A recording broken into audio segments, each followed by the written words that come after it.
It is Monday, December 18th, 2023. This is another edition of Baseball Today. That is my man, Trevor Plouffe. I am Chris Rose, producer Dan along for the ride as well. You know, it's weird when we do these twice a week and the second one is on Wednesday. I feel like I haven't seen you in years. What's up, dude? I know. Well, I get to see you because you just work so much. You're a hard worker, and you were doing some NFL stuff I this know. weekend. You Yeah. crushed it. Thank you. So It was fun. congratulations on that. Yeah, it was fun. Listen, people who aren't used to hearing you in the play-by-play world, like, hopefully this will help our views when it comes to the warehouse games. I tried to slide in a blitzball reference or maybe a ball in play. I could have gotten something with Forgotten Rotten in there, but it just didn't work out. So that's Okay, that's on me. I'm okay with that. You had a job to do, and the NFL's scary. I'm scared of the NFL. So you just Yeah. make sure you got it. Hey, who knew that Nick Mullins and Jake Browning were going to supply such dramatics? But it was great. It was really fun. The atmosphere was fantastic. And You then, shouldn't have cut me. yeah, I mean, okay. I want to tell everybody about this. I know it's a baseball show, but it is important. So Jake Browning is a guy that was on the Vikings practice squad right out of the University of Washington in 2019, 2020. They cut him at the end of camp in 2021. He's joined on with the Bengals, been there ever since. Great kid. Came into our meeting on Friday wearing his UW jersey, sweatshirt, the whole bit. They're playing in the college playoffs. We talked to him about his time in Minnesota. He was like, I don't have one bad word to say about anybody there. He goes, in fact, the GMs knew, the coaches knew. There's a handful of players I'm obviously close with, but that's it. He goes, they gave me my first opportunity. They were amazing. And then after the game, he's going nuts into the camera, like, fuck you. I was like, we didn't see this. Where was this? That's some adrenaline just coming into your body Yeah, and it just takes over. Just that's say some true. stuff. All right, let's get on to the biggest story now that Otani has signed in the baseball world, and that is Yoshinobu Yamamoto. He reportedly has several $300 million offers on the table. We don't know exactly which teams, but we can pinpoint a few. Now, some of the reports that came out over the weekend.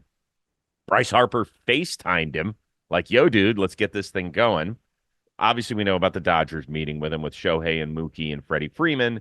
The Yankees, apparently he requested a second meeting with them. He also had dinner at the home of Mets owner Steve Cohen. Do you think that somebody will pay a guy who has never played Major League Baseball 300 mil? Yeah, no, they're going to. There's already reports that there's offers of 300 million to him. So he is playing this perfectly. Oh, a Perfectly. second meeting. He's like, actually, I didn't really get to go to this restaurant I wanted to go to in New York, so let's do a meeting there. Like this is exactly how you're supposed to approach free agency. Talk to a bunch of teams, make them think you're going to cozy up nicely with them. While the other guys are like, hey, I'm jealous. Why is he doing a second meeting with them? I want a second meeting. He's crushing this. He's going to get over $300 million. Now, is that insane? Kind of. It kind of is, see, Rosie, for being truly honest right here. Mm-hmm. A guy that's never pitched, not only in Major League Baseball, but just in professional baseball in America. Like it's different. But his numbers in Japan are absolutely insane. I actually didn't even really know the extent of how good he's been over there until I started digging into the numbers as we've gotten in his free agency. I mean, a 1.72 ERA, and that does translate. We have the technology now and the data now to say, okay, this guy's stuff is probably going to play here. We can track his spin, we can track all these things. It's going to play. He's going to be a good pitcher. He's got a nasty splitter. He's got other off-speed pitch that he can throw for strikes. This guy's nuts. He's going to get over $300 million. Just depends on who. He might approach four. With the Wow. teams that are Okay. bidding, Chris, with the teams that are bidding on him and that have already made offers, that's the biggest market teams. And this is exactly what you want in free agency. So, maybe he's not going to get 400 million, but he's going to get over $300 million, which at the beginning of free agency, when he posted, that number wasn't out there, and now it is, and it's not going to go down. So how many pitchers have received over $300 million deals? Isn't it just Garrett Cole? I think so. Yeah. And Shohei, Well, yeah, but we have to put him in his own it's nuts, category. C Rosie. It is Yeah. nuts. But, there is the history of pitchers coming over from Japan and doing the high-end guys doing Yeah. exceptionally well here, right? There Yeah. haven't been many flops, right? Everything from Shohei, who obviously, once again, we put in his own category, to Yu Darvish, Hideo Nomo, kind of the trailblazer, if you will, there. Um, Kenta Maeda's been Tanaka, great. yeah, Kenta Maeda was awesome. Tanaka was phenomenal. All of these guys have done exceptionally well. So, yeah, Dice K, who used to drive me nuts, by the way. SK too, You man. face There's Dice been a K? lot of them. That's awesome. Did you face Dice K? Yeah, of course. He drove me nuts. Now, he was the one dude I couldn't stand watching because it took him forever Yeah, to long throw a games. pitch. I Yeah. mean, like he would pitch like 4 2/3, and you'd be 2 hours and 17 minutes into a game. I'd be like, this is no fun. Like it would be over for him in today's game. Couldn't have him. But that's not what the discussion is. So I will find it fascinating. I think it's been it's been a drawn out storyline, but I think it is a fun one to hear all these little snippets of Harper FaceTiming, guys doing this. Like, I wonder what guys are going to send him for the holiday season. Shit. Don't you agree? Like he's just done it like the perfect Perfectly. way. Nailed this thing. Unbelievable, dude. Nailed it. And so smart to go after Otani, because now if you sign for 300 million, you can be like, why y'all think this is crazy? That dude over there signed for 400 million more. Don't point at me. So, And he's a short king too, which I kind of love. could be fun. Got that 5'10" Pedro energy, man. Hey, I am wearing an Arizona Diamondbacks hat because they were busy on Sunday. We didn't think that Lourdes Gurriel was going to be returning to the desert, but he is. 3 years, reportedly $42 million. D-backs have shocked the world. They made the World Series last season. Does all of this feel legit in your opinion, or is it kind of smoke and mirrors? You're gonna hate my answer. I think it's somewhere in the middle. I really do. I think that they snuck into the playoffs last year. Them and the Marlins both won 84 games. They got into the playoffs and got hot. So like we know that they have the ability to compete with every single major league team. We know they have the ability to get hot and to win baseball games. And they almost won the World Series. I mean, that part is legit, C Rosie, but they got to get there. And I think I'll lean towards legit because of the experience. All those guys, they had the same team coming back. Basically the exact same team come back. All that experience they got in the playoffs last year is incredible for the young guys. So now you got second year Corbin Carroll. You got, Moreno, who, went off at the end of the year and had a good playoff run, more experience under his belt. You have Fott, who had the, great postseason run there. That gives him encouragement and confidence going into the year. So I lean legit. I do lean legit. Do I think they're going to challenge the Dodgers for the NL West crown? No. But I do think they can get into the playoffs. And if they get hot again, we saw the back end of the bullpen show up big for them. Like all these guys are going to draw off of last year. So it might not be like the most household name filled roster and people might look at it and say, here or there, whatever. This team got the experience necessary to take the next step. So I 100% could see the Diamondbacks this year take that next step and maybe be close to like a 90-win baseball team, get into the playoffs, and then who knows? So I'll lean legit. I'll lean legit on this because I just like the way they're constructed. I think they have a good group of guys. They mesh well together. Bringing Gurriel back was good for them, I think. He played really well in left field last year. They needed the right-handed bat in the outfield. Like, I think this team is going to set them. This is what I think. And then I'll let you talk. Sorry, I'm going. I think they're going to be in the hunt firmly come the trade deadline, and they're going to have some really fun decisions to make at that point. I agree with virtually everything you said. The difference between an 84-win season and a 90-win season per month is 1 win. That's it. Yeah. 1 more win. And we look at 90-win teams where you're like, damn, they had a 90-win season. You look at an 84-win team, you're like, ha, you were barely 500, dude. What a joke you were, right? It's interesting how the perspective changes based on 1 win per month. But that's exactly where we are with this team. I think something that's going to work in their favor, and it's the reason that I'm leaning toward more legit than smoke and mirrors, is because nobody is going to pick them to win the National League pennant. Nobody's going to pick them to win their own freaking division. They finished 16 games behind the Dodgers a year ago, and now that they brought in Shohei and the Glasnow deal, which we'll talk about momentarily, nobody's going to pick them, even though they have spent the third most money of anybody in free agency this offseason. They made a really interesting trade to get Eugenio Suarez as the third baseman now down there from Seattle. But everybody's going to still pick the Dodgers, the Braves, the Phillies. And maybe even the Mets, depending on what they do this year, just because. Maybe the Cubs, depending on who they bring in. They're not going to pick the Diamondbacks. Nobody's interested in the Diamondbacks. So I think they're sitting in a great spot. Here's another reason to believe it's more legit, and I love this quote. It's from the managing general partner, Ken Kendrick. He said, "We'd like to think we can have greater revenue streams going into next season when more people want to come and watch our team play, and we're going to reinvest." He's saying they're going to have the highest payroll they've ever had. He wouldn't go into specifics, but like I think we're seeing this Diamondbacks team that's going to compete for many years to come. And this was just a little taste of it last year. When teams are slashing budget left and right, and the TV deals, let's remember, it was the Padres and the Diamondbacks whose TV deals were the first ones to go. Yeah. They have not used that as an excuse, where a lot of teams have. They're saying we are going to step on the accelerator because we saw what sort of enthusiasm and how happy this community was that the Diamondbacks, they got back in the good graces of the town, and they were something you could latch onto. Like, listen, let's be honest here. Phoenix is one of those baseball communities where you root for other teams. People go retire out there, and they come from New York, or they'll come from Michigan, or they'll, wherever they move from to go enjoy their last days in the sun, and they bring their allegiances with them. They're not like the Diamondbacks. Like, who are them? So they fight that battle a lot like the Florida teams do. But this is really nice, and I hope that they continue to have a groundswell of enthusiasm.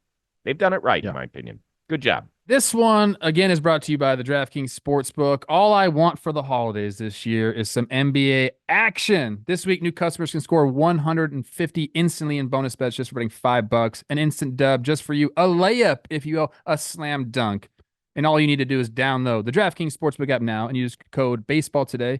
New customers can get 150 instantly in bonus bets for betting just $5 on basketball. Only on DraftKings Sportsbook with code BASEBALL today. The crown is yours.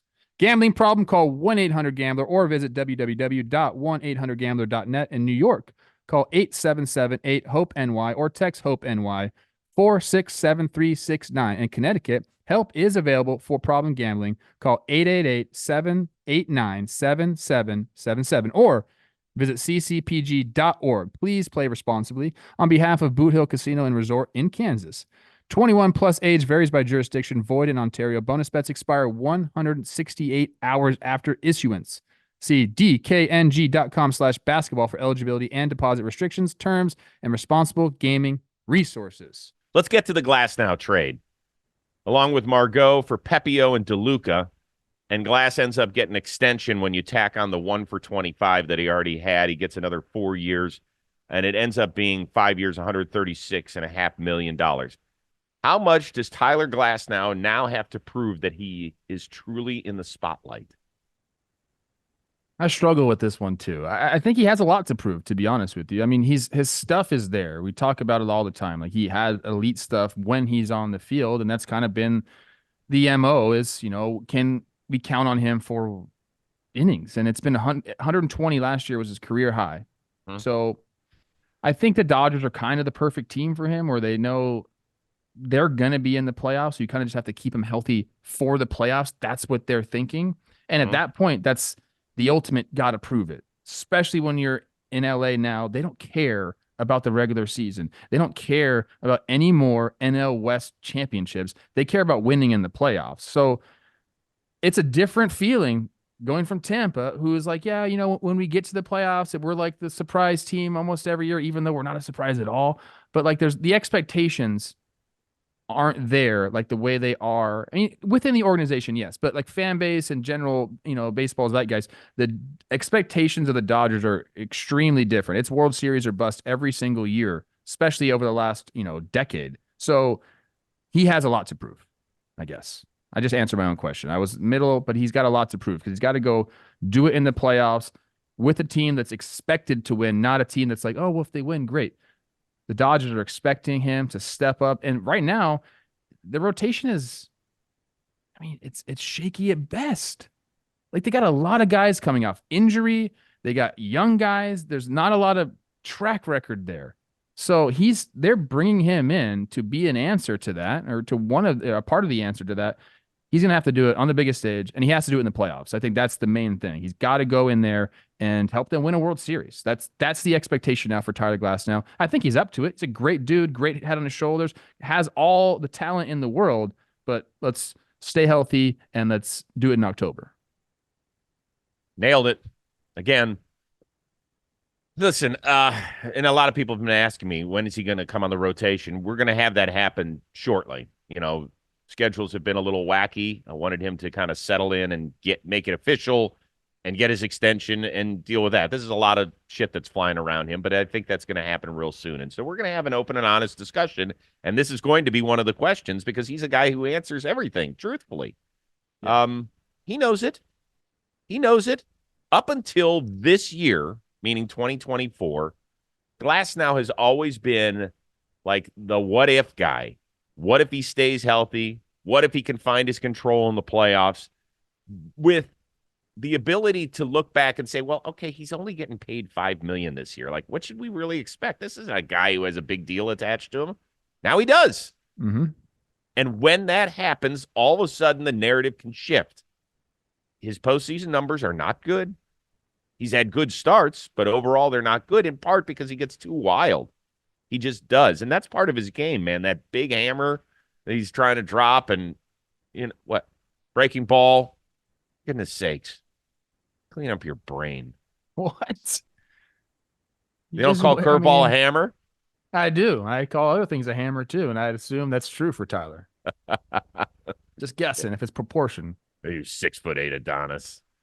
So, yeah, I mean, and by the way, he's not going to run from this. No, either. No. This guy loves challenges. He's so refreshing. That's why people love listening to him on the rotation. And there's pressure on him. No two ways about it. We're not breaking any news here. We talked a little bit on Talking Baseball about this, and we're like, was it the best day ever for Tyler Glasnow? Oh, I got traded back to my hometown, the Dodgers, who are going to be in a competitive window the entire time I'm there. I'm playing with Shohei Ohtani, and not to mention the other superstars I'm with. But the conditions of the trade are I have to sign an extension. All the leverages, like, what kind of present is that? Like, that's amazing. Like, but if you've listened to him on the rotation, it's been so interesting because he just doesn't. Maybe he's been lying to me, but I don't think so. He really just kind of handles life in a very carefree way. Yes. He loves to go travel with his girlfriend. He loved living in Tampa, St. Pete area. He just loved it. He just enjoys everything. He doesn't bitch about stuff. He doesn't complain. He just goes with it. So, I mean, I think he loves coming back to his hometown. His parents don't live here anymore, but it's obviously close from where they live. Come hang, bro. Me and C. Rosie, we'll take you out. What do you think? I already told him. I said, by the way, you've got a spare room. Ceilings are enormously high in this house, so you're good to go. You're taken care of. Yeah. And the bar is stocked, so already. With some matcha. Max Scherzer out until midseason following back surgery. Future Hall of Famer is actually going to be 40 next season. Feels like he's been constantly battling the injury bug over the last couple of seasons. Can Texas truly count on him as a consistent part of their rotation in 2024? I mean, no. You can't. What do you mean consistent? Like, obviously not. He's not coming back to midseason. And that's the problem they're going to have to deal with. Well, what, 3 dudes? DeGrom, him, and Malley? Yeah, so I'm talking about that at the end of the year. Like, is he a guy where you could say, well, as long as we have him for our playoff run, or is there going to be that? But he really hasn't been there. That's best case scenario. So I think, it's there is that aspect. You can convince yourself that, okay, who cares? Like, let's make sure he's healthy, let him come back. But this is unlike the back is, to me, always a little bit different. And as a guy who suffers from back problems, I'm sure you would agree. It's, you can't move without moving your back. And if you have problems like this, they tried to rehab it. They did a bunch of different things, finally had to have the surgery on it. I mean, I'm not 40 yet, but I'm up there, and it does take a little bit longer to recover. Things don't just heal up right away, and you can't just go back to being your old self. So I'm praying and hoping that, he'll be able to be there for August and September, then into the playoffs. They need that. But I'm not confident necessarily in that at all, to be honest with you, C. Rosie. No. And I don't know exactly where the whole Molly and DeGrom thing fits in here. Right. I mean, DeGrom ended up having surgery. When did he end up having surgery? It was June. the middle of June. So what does that put him at? I mean, for a guy who's had this twice now and is in his mid to late 30s, you're hoping he gets It's back by August or something? September. I mean, typically it's 18 months, but they're going to push it a little bit. I don't know. I don't know, see Rosie. It just feels like they're really trying to piece this together without having much of a blueprint. And you're also hearing about for them with the television woes. That's part of the reason they might not be in the whole Jordan Montgomery sweepstakes to bring him back. It's like the reason they ended up winning the freaking World Series was because all that shit came together. And there's just too much what if with this team. And Scherzer's leading that now. But they didn't have Scherzer. I mean, they took him out of a World Series game, if I remember correctly. Yeah, I think so. Yeah. So, like, they didn't have him. They didn't have DeGrom. They didn't have Malley, and they still won the World Series. So, I mean, I think they're still in a very good spot organizationally. But, speaking on those guys specifically, like, if I'm a Rangers fan, in my mind, I don't count any of those dudes to provide anything for me next year. I know that's extreme, but that's how I would approach it. Anything will be a bonus. I'm not saying they're not going to pitch at all. I think Scherzer's going to pitch next year, but in my mind, I would just really discount it. And I think the organization kind of has to take that approach as well. Like, let's make sure we have some depth here to get us to eat those innings, because we have to get there, without these guys, and then we'll see what they give us. I'd expect them to be, they have some guys in the rotation that are ready to go, but I expect them to be either A, signing some depth pieces for, cheaper money in the offseason, or B, having to stock up again like they did this year at the trade deadline. Yeah, I think that's the way it goes. And I hope he bounces back, but man, me too. Back problems at 40. I can tell you it just sucks. Yeah. And I'm not exactly the most pristine athlete around, so maybe Max and I are a little different, but I don't think so. The tenacity is the same, C-Rose. Yeah, that's true. That is true. That is true. All right, last thing before we get out of here. Jung-Hoo Lee, we talked about it, signed a 9-figure deal with the San Francisco Giants, but he has won the offseason. His introductory press conference out in San Francisco was something that every player should watch, listen, and enjoy. Hello, Giants. My name is Jung-Hoo Lee, grandson of the wind, from Korea. Special thank you, my lawyer, Scott Boras. My lawyer? I always have loved the Bay Area. I am here to win. Let's go, Giants. Thank you. 감사합니다. Handsome? Handsome? That's the best part, when he puts the Giants jersey with the hat on for the first time and goes, handsome? Handsome? I mean, I was already rooting for the guy because I think anybody that has the courage, people say, well, hold on, they're giving him 9 figures. I'd have courage to go anywhere in the country or in the world, even if I couldn't speak the language and never dealt with the culture the whole bit. It takes courage to come out of your comfort zone. So I always root for guys that come over here. But now, once I heard the personality, I'm like, I'm fully invested. I am too. He's got an interesting skill set, like on base guy, doesn't hit the ball in the air a lot, can go really play center field, which I think that will help the Giants out a lot. And to me, like that whole combination, like funny personality, good in the clubhouse, great like defensive player, like that all kind of plays exactly what the Giants need. The bat, I'm curious about. I wanna see how it's going to translate. He had a really, really high ground ball rate, and typically that's not what we've been doing in Major League Baseball over the last couple of years. Maybe it's changing because of some of the new rules and the stolen bases. But yeah, I'm also rooting for him. That was hilarious. I love the orange tie to match the jersey.